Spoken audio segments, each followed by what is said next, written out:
The overall disappointing World Championships was not quite the independence present we all wanted, but it might be the one that we need in track and field and as a nation to remind us that our glorious period of dominance in world sprinting is over.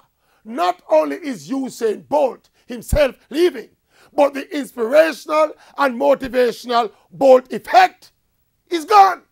And we better begin to temper our expectations in keeping with the reality.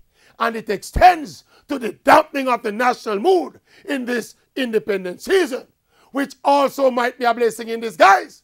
For far too long, Usain Bolt and the rest of the Jamaican athletes have had Jamaicans living in virtual reality.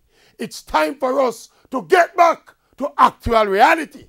It was good while it lasted, but that blip of patriotism and national pride and unity was always so fickle, as if it were unreal.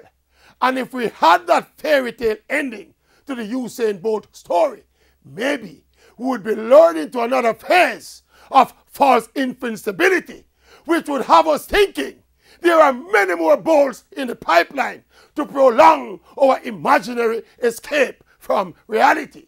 The fact of the matter is that for far too long we have depended too much on the performances of our athletes to feel united and proud as a nation. Our athletes are enjoying their success and making their money. Maybe the overall disappointment of these World Championships will wake up the rest of Jamaica to the reality that instead of over-depending on the athletes, we must take care of our business and make Jamaica a better and more prosperous place. Happy 55, Jamaica.